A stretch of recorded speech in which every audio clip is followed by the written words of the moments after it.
Hello दोस्तों, welcome to success plus academy. मैं हूं सुमित चौधरी। और दोस्तों, आज के इस वीडियो में हम बात करने वाले हैं इसरो के बारे में, जिसका नाम आप सभी ने सुना होगा।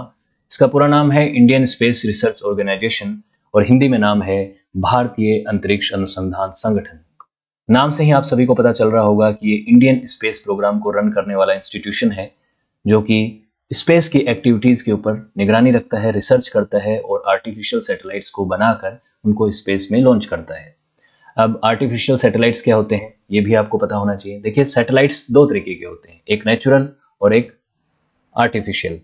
सैटेलाइट्स क्या करते हैं, जो कि एक ग्रह के चारों तरफ चक्कर लगाने वाले ऑब्जेक्ट्स होते हैं, उन्हीं को सैटेलाइट्स या उपग्रह कहा जाता है। तो जैसे धरती एक ग्रह है और धरती के चारों तरफ चक्कर लगाने वाले जो भी ऑब्जेक्ट होंगे उनको क्या कहा जाएगा, उपग्रह कहा जाएगा। नेचुरल उपग्रह जो हैं वो कौन है, जैसे कि चंद्रमा है। चंद्रमा धरती के चारों तरफ चक्कर लगाता है और वो नेचुरल है, उसको किसी ने बनाया नहीं है। लेकिन इसके अलावा बहुत सारे सैटेलाइट्स बना के अलग अलग स्पेस एजेंसी ने धरती के बाहर के ऑर्बिट्स में उनको प्लांट किया है, उनको लॉन्च किया है और वो धरती के चारों तरफ चक्कर लगाते हैं और इन्फॉर्मेशन को कलेक्ट करके वो नीचे भेजते हैं। जो भी उनके स्टेशंस हैं जहाँ पे उनके जो डेटा है उसको कलेक्ट किया जाता है, वहाँ पे उनकी इन्फॉर्मेशन कलेक्ट होती है। तो ये काम कौन करती हैं, स्पेस एजेंसीज करती हैं। भारत के लिए ये काम कौन करता है, इसरो करता है। और रिसेंटली चंद्रयान 3 मिशन जो कि 23 अगस्त को लॉन्च हुआ था, 23 अगस्त को सक्सेसफुली चंद्रमा के दक्षिण ध्रुव के ऊपर पहुंचा था। उसके बारे में आपने सुना होगा कि चंद्रमा के ऊपर हमारा तीसरा जो मिशन था वो पहुंचा और वो एकदम पूरी तरह से सक्सेसफुल रहा और दक्षिण ध्रुव पे पहुंचने वाला भारत दुनिया का एकमात्र देश बना है।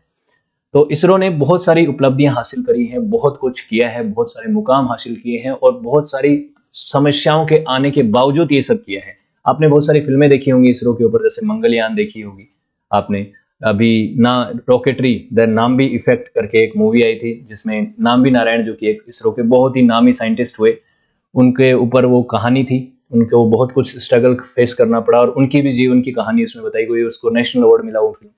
तो इसरो के स्ट्रगल वगैरह और वो किस तरह से काम करता है उन फिल्मों में बहुत कुछ दिखाया गया है। लेकिन आज हम बात करेंगे इसरो के फॉर्मेशन से लेकर और अभी तक जो कुछ इसरो ने हासिल किया है, अचीवमेंट्स हासिल किए हैं, जो उसका इतिहास रहा है और आने वाले समय में उनकी जो महत्वाकांक्षी स्कीम्स हैं, जो भी उनके प्लान्स हैं, उनके ऊपर भी हम चर्चा करेंगे। तो इसरो क्या है और कैसे बना, क्या क्या हुआ, उसकी सारी जानकारी आपको इस वीडियो में मिलेगी। तो इसरो, जिसका पूरा नाम मैं आपको बता चुका हूं, इंडियन स्पेस रिसर्च ऑर्गेनाइजेशन है। ये भारत की एक बहुत महत्वपूर्ण संस्था है जो डिपार्टमेंट ऑफ स्पेस है उसके ऊपर काम करती है और इसका हेडक्वार्टर बेंगलुरु कर्नाटका में है। दुनिया की 6 सबसे बड़ी जो स्पेस एजेंसीज हैं उनमें से एक ये है इसरो। अब 6 में आप जानते हैं कि एक तो है नासा जो अमेरिकन एजेंसी है, उसके अलावा रशियन एजेंसी जो है, जो कि पहले यूएसएसआर के पास थी और उसके बाद विरासत के तौर पे रशिया के पास आ गई। और आप जानते हैं कि यूएसए और यूएसएसआर के बीच में एक लंबे अरसे तक स्पेस वॉर भी चला है। स्पेस वॉर यानी कि कोल्ड वॉर के दौरान कि स्पेस में कौन ज्यादा सैटेलाइट्स भेजेगा, कौन ज्यादा पहुंचेगा, कौन ह्यूमन को पहले भेजेगा, कौन सी जगह पे ज्यादा पहुंचाएगा अपने सैटेलाइट्स को। इसके ऊपर उनके बीच में एक तरीके की प्रॉक्सी वॉर चल रही थी। तो उसमें यूएसएसआर और यूएसए ने बहुत काम किया 1950 के दशक से लेकर 1990 तक, और अभी भी काम चलता आ ही रहा है।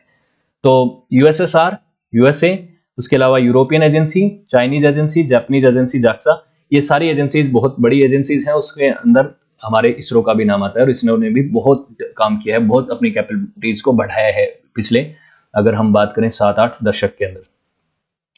तो इन्होंने बहुत सारे मिशंस भेजे हैं और चंद्रमा पे तीसरा मिशन अभी भेजा था, तो 3 मिशन चंद्रमा पे भेज चुके हैं। मून पे भी, मार्स पे भी एक भेज सके हैं। अगले साल एक और मार्स के ऊपर जाएगा मिशन, मंगलयान 2।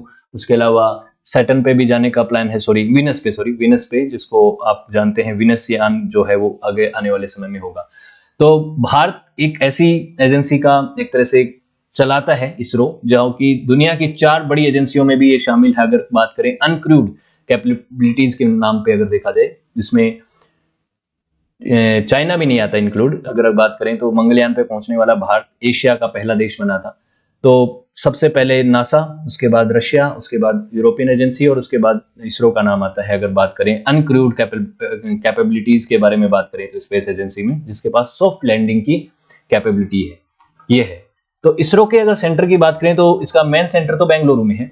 बेंगलुरु जो इसका सेंटर है, यहाँ पे ये बहुत इंपॉर्टेंट सेंटर है, इनका हेडक्वार्टर है। उसके अलावा देश के अलग अलग हिस्सों में इसके अलग अलग सेंटर्स हैं और अलग अलग वहाँ पे बने हुए हैं कि कहीं से कोई सैटेलाइट लॉन्च होती है, कहीं पे कुछ काम होता है, कहीं पे कुछ काम होता है, अलग अलग तरीके के डेवलपमेंट वर्क यहाँ पे होते हैं। तो इसरो के अलग अलग यहाँ पे रीजनल सेंटर्स हैं जो आपको नजर आ जाएंगे। यहाँ पे चंडीगढ़ से लेके नीचे यहाँ पे तमिलनाडु तक नजर आ जाएंगे, बहुत सारे यहाँ पे नजर आ जाएंगे। ठीक है, तो इसरो ने प्राइमरली इसका काम क्या करता है, प्राइमरली रिसर्च का काम करता है, रिसर्च और डेवलपमेंट का काम करता है डिपार्टमेंट ऑफ स्पेस में। जो हमारा डिपार्टमेंट ऑफ स्पेस एक पूरा डिपार्टमेंट है, इंडिया का एजेंसी है ये, और इसके अंडर ही इसरो काम करता है। और इसमें बहुत सारी मिनिस्ट्रीज हैं। ये डायरेक्टली प्रधानमंत्री के अंडर आता है, प्रधानमंत्री को ही इनको डायरेक्टली करना होता है। तो एटॉमिक एनर्जी वाला डिपार्टमेंट और स्पेस वाला डिपार्टमेंट डायरेक्टली प्रधानमंत्री के अंडर आता है और इसके चेयरपर्सन होते हैं। और अभी बताइए चेयरपर्सन कौन है? अभी रिसेंटली बहुत चर्चा में रहे थे, क्योंकि इसरो ने जब चंद्रयान 3 लॉन्च किया तो अभी चर्चा में रहे थे। पिछले वाले भी चर्चा में रहे थे, 2019 में थोड़ी असफल हो गई थी जो चंद्रयान 2 था वो भी चर्चा में रहे थे, के सिवान। और अभी कौन है वो बताइएगा आप कमेंट सेक्शन में। ISRO was previously known as Indian National Committee for Space Research, INCOSPAR, ये इसका पहले नाम हुआ करता था 1969 से पहले, 1969 से पहले इसका ये नाम हुआ करता था। और ये बनाया गया था जवाहरलाल नेहरू के अंडर, इनस्कोबार जो है। उसके बाद जब उनकी बेटी की सरकार आई, उनकी बेटी कौन, इंदिरा गांधी की सरकार आई, तो 1969 के 15 अगस्त को इसका नाम आगे चल के इसरो कर दिया गया था और इसरो का जो है डिपार्टमेंट उसको एकदम अलग कर दिया गया था। इसको पार जो है वो बिकम 1969 में इसरो बन गया और डिपार्टमेंट ऑफ एटॉमिक एनर्जी के साथ विद इन इसके साथ काम करने लग गया। डिपार्टमेंट ऑफ स्पेस के साथ इसका कोलैबोरेशन हो गया, उसके साथ काम होने लग गया। इसरो ने अपना पहला सैटेलाइट आर्यभट्ट बनाया था, 1975 में इसको लॉन्च किया गया था। सोवियत स्पेस एजेंसी इंटरकॉस्मोस के साथ मिलकर ये हमने लॉन्च किया था, क्योंकि उस समय हमारे पास सैटेलाइट लॉन्चिंग व्हीकल नहीं हुआ करता था। एक सैटेलाइट है, उसको अगर आप स्पेस में भेजना चाहते हैं, मान लो धरती की कक्षा में इसको बाहर भेजना चाहते हैं, तो आपको भेजने के लिए क्या चाहिए? इस सैटेलाइट को यहाँ भेजने के लिए आपको एक व्हीकल तो चाहिए, एक यान तो चाहिए, एक जिसको सैटेलाइट लॉन्चिंग व्हीकल कहा जाता है। तो वो नहीं था उस समय, तो ये इंटरकॉस्मोस की मदद से हमने आर्यभट्ट को भेजा था। उसके बाद RS-1 भेजा गया, रोहिणी सैटेलाइट 1 भेजा गया, और इसको भेजा था भारत ने अपनी कैपेबिलिटीज के आधार पे SLV-3 बनाकर satellite vehicle 3, satellite launching vehicle 3 जो बनाया था। तो ये 1980 में भारत ने बना लिया था अपना।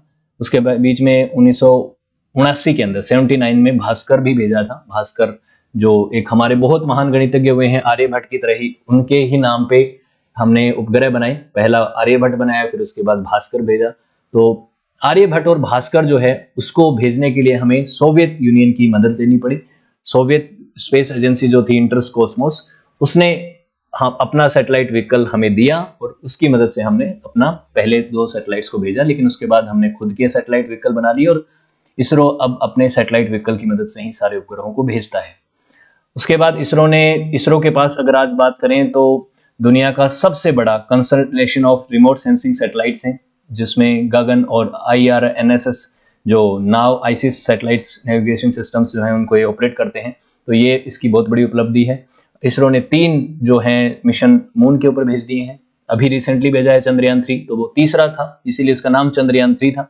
और मार्च के ऊपर हमने 1 मिशन भेज दिया है। 1 मिशन और जल्दी ही भेजने वाले हैं, इसरो के प्लान में है, शामिल है, 1-2 साल के अंदर हो जाएगा। तो ये जो तस्वीर दिख रही है आपको रिमोट सेंसिंग सैटेलाइट्स की, कि किस तरह से रिमोट सेंसिंग सैटेलाइट्स धरती के चारों तरफ उसको देखती है कि किस तरह से उसके ऊपर क्या क्या एक्टिविटीज हो रही हैं और उनका क्या प्रभाव पड़ेगा इन्वायरमेंट पे और मौसम पे और इन तमाम चीजों के ऊपर।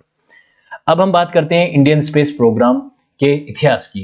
कैसे इंडियन स्पेस प्रोग्राम जो है over the period of time develop हुआ और कैसे इसरो बना, इस्कोबार बना और ये सब चीजें कैसे हुई।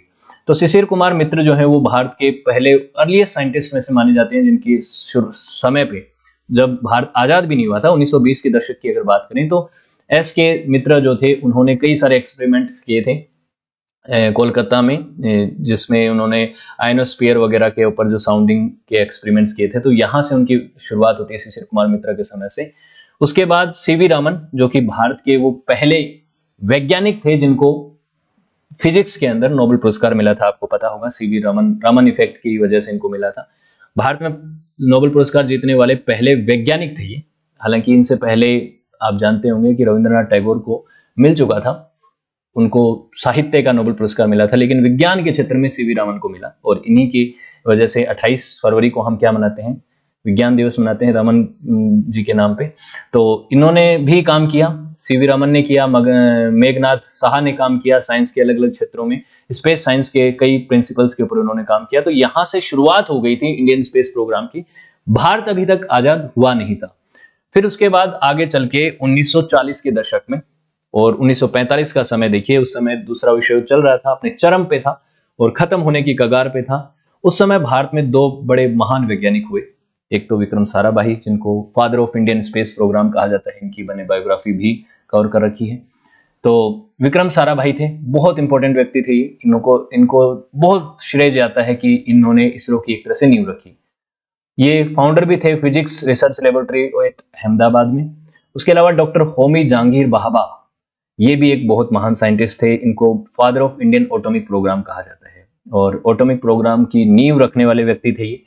इनकी बायोग्राफी मैं जल्दी कवर करूंगा। इन्होंने बहुत कुछ कंट्रीब्यूट किया, लेकिन इनकी जो डेथ हुई वो थोड़ी ऐसे सर्कमस्टांसेस में हुई कि उसके ऊपर कंट्रोवर्सीज हैं, कि उसके ऊपर कई सारी थ्योरीज हैं कि इनको मरवाया गया, कि सीआईए वगैरह ने इनको टारगेट किया है किसी वजह से, कि भारत का एटॉमिक प्रोग्राम जो है वो बैकफुट पे चला जाए, क्योंकि भाभा उसको बहुत ही प्रोमिनेंटली आगे लेके जा रहे थे। तो इन दोनों लोगों की मदद से इंडियन स्पेस प्रोग्राम आगे बहुत बढ़ा शुरुआती समय में। विक्रम साराभाई, जिनको इंडियन स्पेस प्रोग्राम का फादर कहा जाता है, और डॉक्टर होमी जहांगीर भाभा, इनको भी इनमें कंट्रीब्यूशन रहा। इन्होंने जो डॉक्टर होमी जहांगीर भाभा हैं, इन्होंने Tata institute of fundamental research 1945 में इसकी भी नींव रखी, जिसने बहुत मदद करी थी। टाटा जो है उन्होंने भी मदद करी थी। ये तो मैं आपको टाटा के समय पे भी बता चुका हूँ, जब मैंने बताया था हाउ टाटा बिल्ड इंडिया। तो टाटा ने भी मदद करी और यहाँ पे भारत की नई नई सरकार बनी थी 1947 के बाद। 1945 में ये सब चीजें हो चुकी थी, लेकिन उसके बाद 1947 में देश आजाद हुआ और आजाद होने के बाद कुछ कुछ चीजें होने लग गई अलग अलग क्षेत्रों में। जब देश के अलग अलग विभाग बने तो उसमें स्पेस साइंस के ऊपर भी स्टडी होने लगी, कॉस्मिक रेडिएशन वगैरह, high altitude, airborne testing, deep underground experiment, और कोलार माइन के पास, जो कि दुनिया की सबसे गहरी माइंस में से मानी जाती हैं। तो वहां पे इन्होंने कई सारे चीजों के ऊपर अध्ययन किया, अपर एटमॉस्फेयर के ऊपर स्टडी करी। तो शुरुआती संस्था बनी थी, उसमें यहाँ पे चीजें हुई। फिर 1950 में डिपार्टमेंट ऑफ एटॉमिक एनर्जी बना, डीएई बना, जिसको भाभा के समय पे ही बनाया गया और भाभा की ही उसके ऊपर बनाया गया, रिकमेंडेशंस पे बनाया गया। भारत की पहली सरकार ने ये काम किया और ये उसका अभी भी है, आप जानते हैं, डीएई PUV, यानी कि परमाणु ऊर्जा विज्ञान विभाग जो है राष्ट्र की सेवा में। परमाणु, आप जानते हैं कि परमाणु से आप जानते हैं एटॉमिक एनर्जी से एनर्जी भी बनती है और बॉम्ब भी बनते हैं। तो शुरुआती समय में तो एनर्जी के ऊपर ही काम हो रहा था और ये जो इंस्टीट्यूट था डीएई, यही शुरुआत में स्पेस प्रोग्राम को भी फंड करता था कि किस तरह से स्पेस के ऊपर रिसर्च होंगी, वो सारी चीजें यही मैनेज करता था। तो डीएई बन गया 1950 में और उस समय भारत की पहली सरकार चल रही थी। दूसरी तरफ दुनिया में कोल्ड वॉर चल रहा था। कोल्ड वॉर की शुरुआत हो चुकी थी दूसरे विश्व युद्ध के बाद से ही। कोल्ड वॉर में क्या था, डिटेल में तो मैं वीडियो बना चुका हूं, वर्ल्ड हिस्ट्री में आपको पढ़ा चुका हूं। लेकिन कोल्ड वॉर एक प्रॉक्सी वॉर था, इस तरीके से कि कैपिटलिज्म और कम्युनिज्म के बीच में एक लड़ाई थी, वैचारिक लड़ाई थी, कि एक तरफ यूएसएसआर जो कि कम्युनिज्म का सपोर्टर था और दूसरी तरफ यूएसए जो कि कैपिटलिज्म का सपोर्टर था, और दुनिया बाइपोलर हो चुकी थी, दो भागों में बढ़ चुकी थी। हर तरीके से वो एक दूसरे को दबाने के लिए कोशिश करते थे, अपनी विचारधारा को दूसरे देशों में फैलाने की कोशिश कर रहे थे।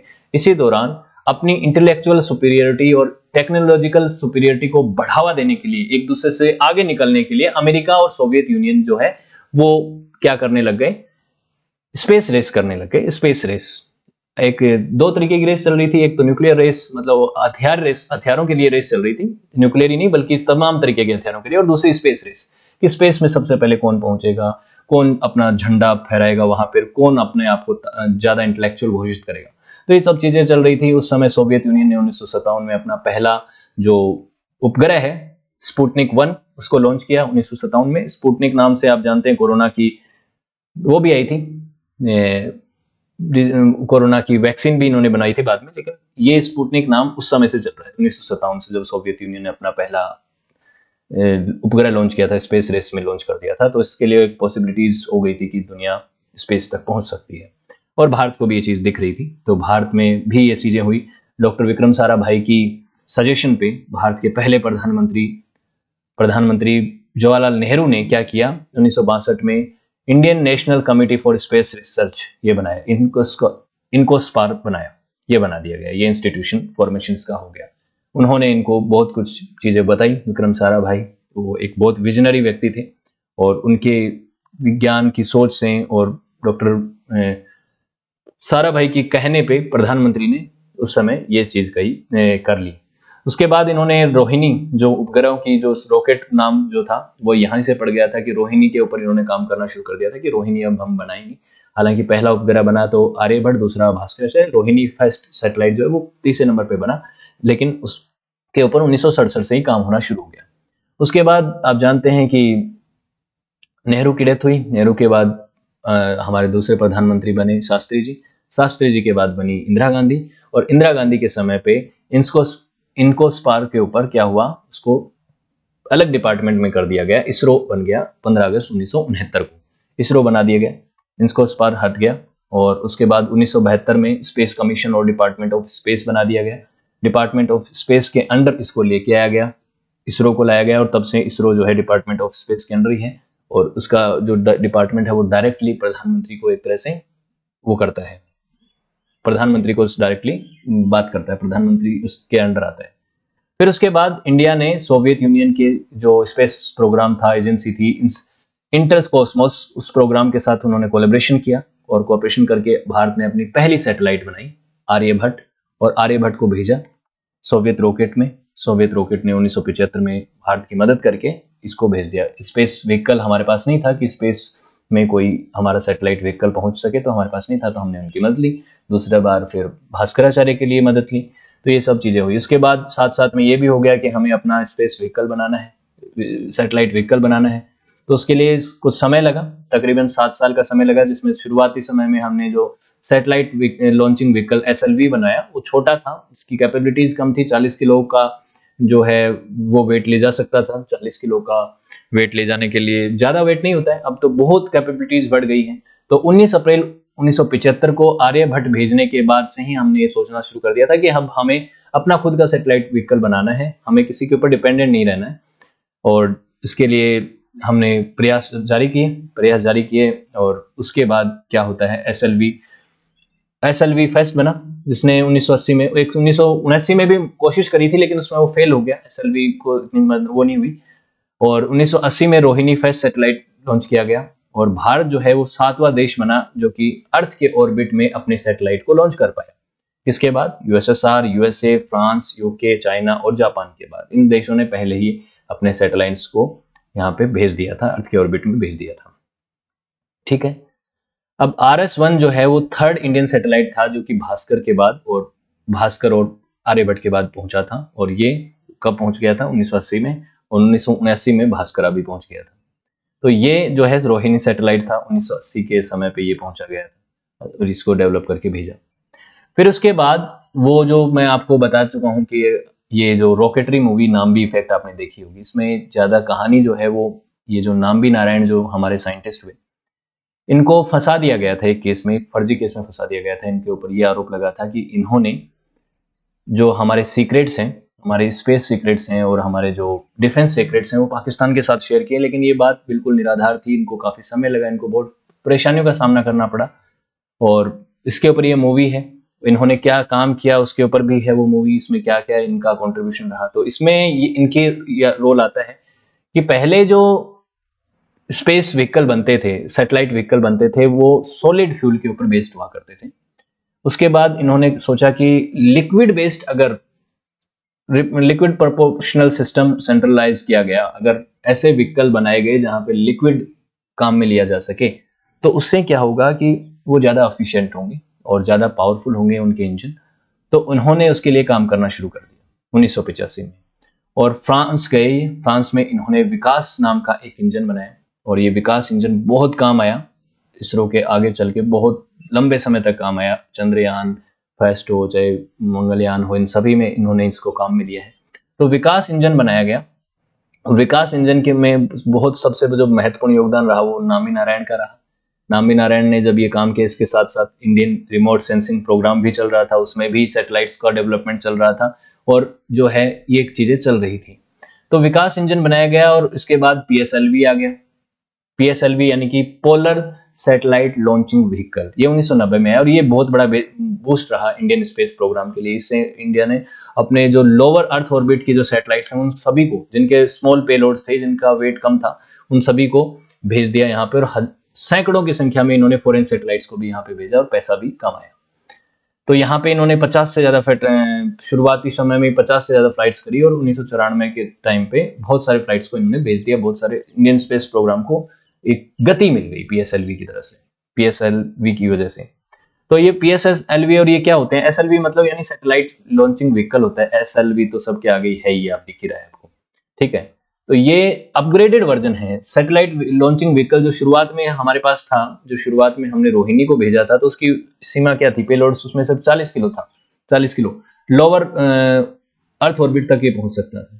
उसके बाद इसका एडवांस वर्जन बनाया गया, SLV का एडवांस SLV बनवाया गया। उसमें वेट कितना था, 150 किलो तक उठा सकता था, लोअर अर्थ ऑर्बिट तक ही पहुंच सकता था।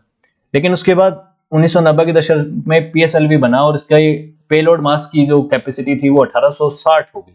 इतनी एक्सपोनेंशियली बढ़ गई कि तकरीबन 2000 किलो वजन ये उठा के ले जा सकता था और ये पोलर ऑर्बिट में भी पहुंच सकता था। तो ये PSLV बना और इसकी वजह से बहुत सारे सैटेलाइट्स को हम भेज पाए।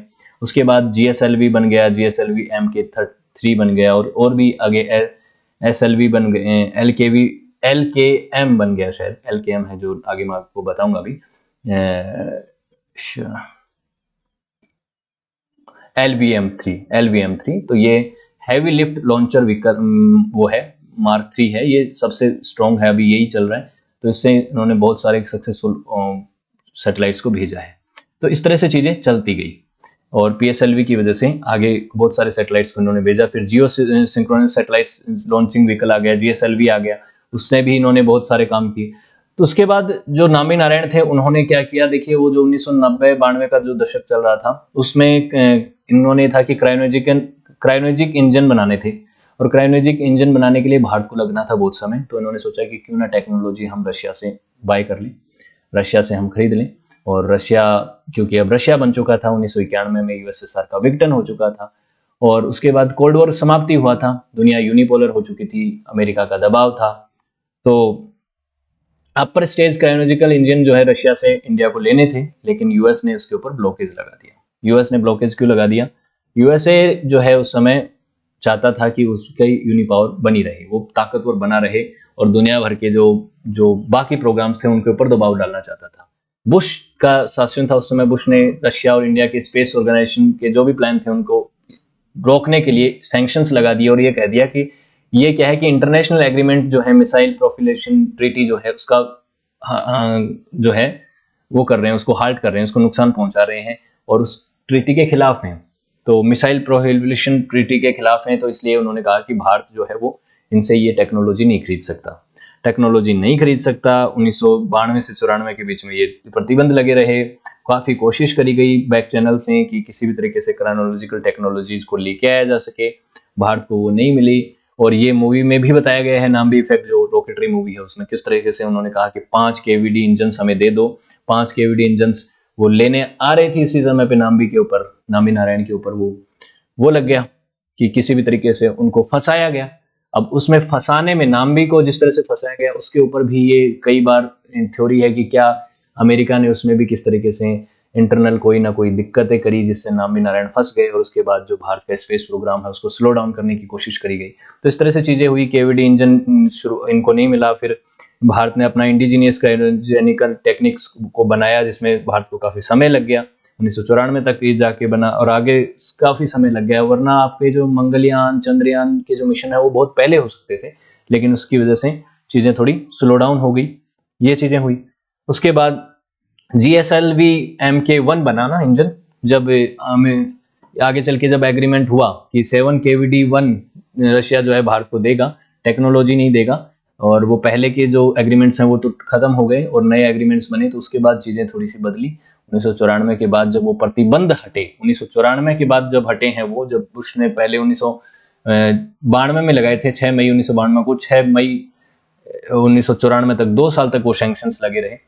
और यूएसए ने हमारे हर तरीके के एटॉमिक प्रोग्राम में भी और स्पेस प्रोग्राम में, दोनों में ही दिक्कतें अड़चने डालने की कोशिश करी है, आपको पता है। हमने जब पोखरण टेस्ट किया था तभी भी यूएसए ही सबसे ज़्यादा हमारा विरोध कर रहा था। तो आज जब यूएसए कहता है, बहुत बार कहता है कि आप रशिया को हकलाइए किसी भी मामले में, मान लीजिए जैसे कि यूक्रेन के मामले में आप रशिया के खिलाफ क्यों नहीं बोलते, तो भारत कैसे बोले रशिया के खिलाफ? वो रशिया जिसने हमेशा भारत की मदद करी, चाहे स्पेस प्रोग्राम में बात कर लें, चाहे और 1971 की लड़ाई में बात कर लें, या बहुत सारे जो मुद्दे रहे तो रशिया ने इंडिया की मदद करी है बहुत सारे इश्यूज में। तो भारत रशिया के बहुत सारे एहसानों के नीचे है, ये बात सच है।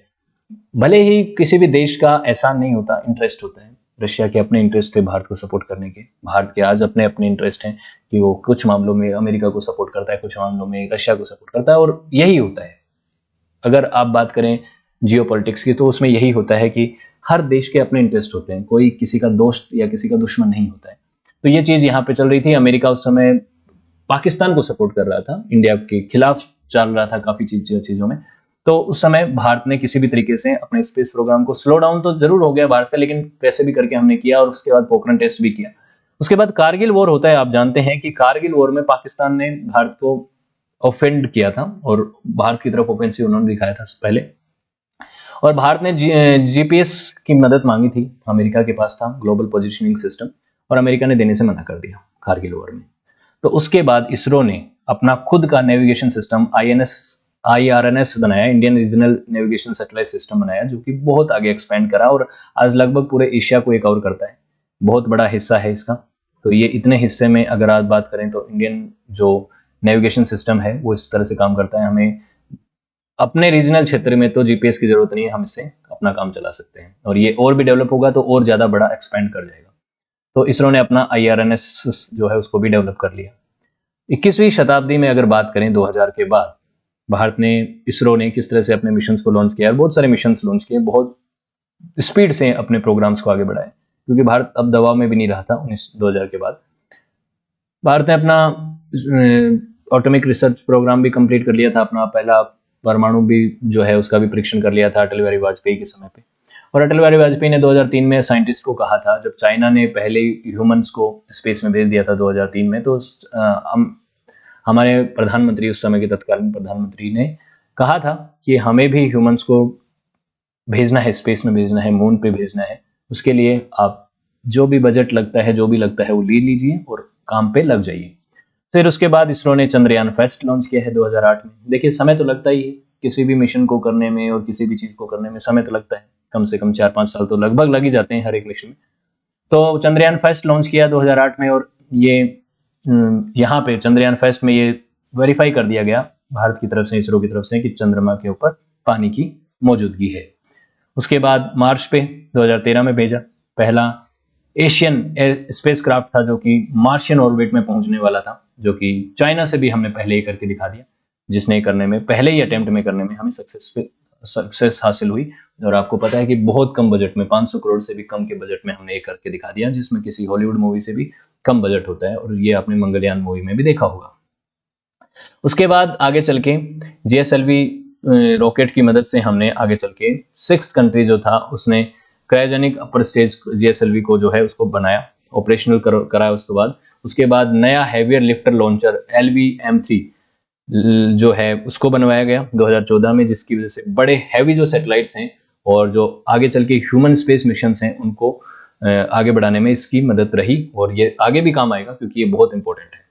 चंद्रयान 3 जो कि अभी रिसेंट प्रोग्राम था, रिसेंट मिशन था इसरो का, जो 23 अगस्त 2023 को शाम को 6:04 पे इंडियन स्टैंडर्ड टाइम के ऊपर चंद्रमा के दक्षिण ध्रुव के ऊपर पहुंच चुका था। और दक्षिण ध्रुव पे पहुंचने वाला दुनिया का ये पहला यान था, पहला स्पेस क्राफ्ट था जो कि चंद्रमा के दक्षिण ध्रुव पे पहुंचा। इससे पहले अमेरिका, चाइना और यूरोपियन एजेंसी जो है वो पहुंची थी, लेकिन वो नॉर्थ पोल पे, साउथ पे नहीं पहुंची थी। 2019 में भी जब हमारा चंद्रयान 2 था वो पूरी तरह से सफल नहीं हो पाया, उसमें पार्शियली वो सक्सेसफुल रहा था, वो भी दक्षिण ध्रुव पे पहुंचना था, लेकिन दक्षिण ध्रुव पे उसकी एक सॉफ्ट लैंडिंग फेल हो गई थी कुछ मायनों में, तो वो नहीं रहा, लेकिन अब की बार सक्सेसफुल रहा।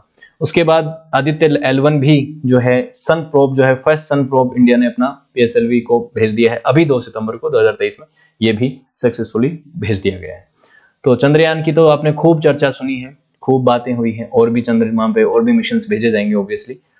अब अपकमिंग माइलस्टोन्स क्या हैं इंडियन स्पेस प्रोग्राम में, इसरो के अगले मिशंस क्या हैं? एक तो 3 इनको ऑब्जर्वेशन सैटेलाइट्स भेजने हैं, जो कि बहुत सारे भेज चुका है पहले भी। तो इसरो जो है अपने वर्क हाउस PSLV EOS-4 को मदद लेके EOS-6 को और EOS-2 को लॉन्च करने वाला है SSLV स्मॉल सैटेलाइट व्हीकल्स के थ्रू, और ये लॉन्च किए जाएंगे अगले आने वाले 2-3 साल के अंदर। उसके अलावा शुक्रयान मिशन भी है, शुक्र यानी वीनस ग्रह, शुक्र ग्रह, शुक्र के ऊपर भी भेजने का प्लान है। जैसे कि मंगलयान था, मंगल पे भेजा, मार्स पे भेजा, उस तरह से शुक्र के ऊपर भी अपने व्हीकल को, अपने स्पेसक्राफ्ट को भेजना चाहता है इसरो, तो वो भी जल्दी भेजेगा। और अपना खुद का स्पेस स्टेशन बनाने की हम तैयारी में हैं। 2030 से पहले हमें चाइना, रशिया और USA की तरह अपना खुद का स्पेस स्टेशन बनाना है। ये प्रोग्राम है, ये इसरो की प्लानिंग चल रही है। तो स्पेस स्टेशन होना बहुत ज़रूरी है, तो वो स्पेस स्टेशन बनाएंगे।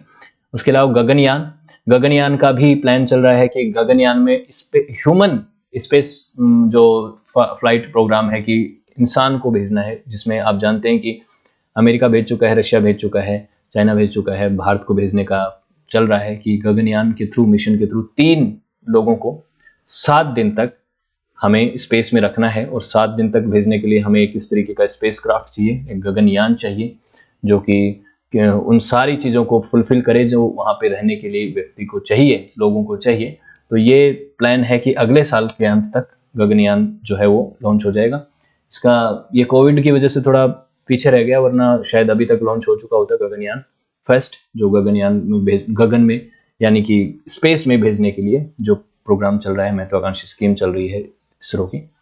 ऑब्जेक्टिव्स की बात करें इसरो की, तो इसरो के ऑब्जेक्टिव्स यही हैं कि किसी भी तरीके से ह्यूमैनिटी को सर्व किया जाए, सस्टेनेबल डेवलपमेंट किया जाए, स्पेस टेक्नोलॉजी में नेशन के डेवलपमेंट में काम किया जा सके और स्पेस को समझ सकें, साइंस, स्पेस साइंस के अंदर और प्लानिटरी एक्सप्लोरेशन कर सकें, डिज़ाइन कर सकें, डेवलप कर सकें कम्युनिकेशन में अर्थ ऑब्जर्वेशन सैटेलाइट्स के थ्रू। और इसका एक ये ऑब्जेक्टिव्स भी है कि नई चीज़ों का, जो भी दिक्कतें आती हैं, नए सॉल्यूशंस क्रिएट किए जाए स्पेस ट्रांसपोर्टेशन में, नेविगेशन सैटेलाइट सिस्टम को डेवलप किया जा सके और प्लानिटरी एक्सप्लोरेशन और स्पेस साइंस में इसकी मदद से और ज़्यादा डेवलपमेंट हो सके, अर्थ को और ज़्यादा प्रेसिसली समझा जा सके, ऑब्जर्व किया जा सके, और स्पेस के जो सोसाइटल एप्लीकेशंस हैं उनको बेहतर किया जा सके, उनमें काम किया जा सके। चैलेंजेस भी हैं इसरो के सामने। बड़ा चैलेंज ये है कि एक तो भारत डेवलपिंग नेशन है, डेवलपिंग कंट्री होने की वजह से हमारे पास बजट लिमिटेड होता है, उसकी वजह से बहुत सारे प्रोग्राम जो हैं वो थोड़े स्लो डाउन हो जाते हैं।